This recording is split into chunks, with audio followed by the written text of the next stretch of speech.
I want to go back to something you said about how the values of wrestling have infected other aspects of our society. You've talked a little bit about the steroid culture in baseball, for instance, so there's a sports perspective there. But when you say things like political discourse or mainstream society, how do you see those values infiltrating or infecting those parts of our world today? Well, Sarah, when my first book came out and the Benoit tragedy struck, I was either in the wrong place at the wrong time or the right place at the right time. I was one of the go-to guys on cable news, and one day an O'Reilly Factor producer called me and said, go over to the University of California campus to a remote studio, and we'll have you on in an hour. And, of course, what attention-starved author can resist an offer like that? So I went over there, and Bill O'Reilly had his script, and he started yelling at me. I mean, I wasn't even not on his side that much, but I wasn't parrying exactly what he wanted to say, and with no foundation of knowledge whatsoever, he turned me into a foil. He was yelling at you about what? On me, as they would say. So there's a great example right there. But more broadly, I think ESPN, the way they cover the sports world, it's all about attitude. It's all about look at me. You know, the touchdown celebrations, the lack of sportsmanship, for lack of a better term, that we see in the gamesmanship in the sports world now. I think these are part of the wrestlingization of sports and culture. At the beginning of this, you talked about yourself as a fan of wrestling. You know a little bit about it.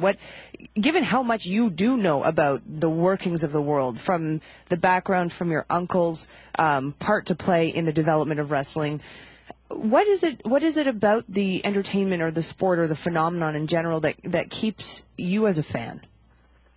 Gee, Sarah, we're going to have to call Sigmund Freud or channel him on that one. But I don't know, it's just interesting. I mean, a lot of fans now don't believe that I'm a fan, or they don't think they think I don't qualify because I'm so critical. But it is interesting. It's fascinating. It's the mind game element of it. I think there's something deeply erotic about wrestling, about work, shoot, it doesn't matter. It's this physical theater, this brutal ballet. I think it strikes a chord in a lot of us, and so rather than say I'm not a fan and just be a closet fan, like a lot of people, I might as well just say I'm a fan. I should add that I do not have cable TV. I don't watch it obsessively. I do catch up on the storylines whenever I'm on vacation and in a hotel room. It takes about 5 minutes, just like with soap operas. You can get caught up real fast. But I have 4 kids that we don't have cable. They don't watch wrestling. But maybe their mom would say they're still getting a lot more of it than they need from their old man talking about it so much. Well, there's another reason you're talking about it. As you mentioned, there's an upcoming book, Chris and Nancy, The True Story of the Benoit Murder-Suicide and Pro Wrestling's Cocktail of Death, due out within the next couple of months, as I understand it. And if people want to find out more, you have a website as well. Is that right, Irv? That's right. You can get complete pre-order information, links to Amazon, or pre-order directly from me at BenoitBook.com, BenoitBook.com. It's been a real pleasure talking today, Irv. So thanks so much for joining us, and we'll catch up with you again soon. Okay, thanks, Sarah. It was awesome. Take care. That's Irvin Muchnick. And it's interesting, there was the foreword to his next book was written by Phil Muchnick, no relation, interestingly enough. He's a New York Post columnist. And he had this to say in the foreword: the Benoit murder-suicide was one of the most sensational crime stories of 2007, and it cried out for the scrutiny of someone with a longer attention span and more intellectual integrity than the local authorities, the media, and Congress brought to bear on it. If you can read what Irv has dug up and continue to turn your head, then your powers of denial exceed mine.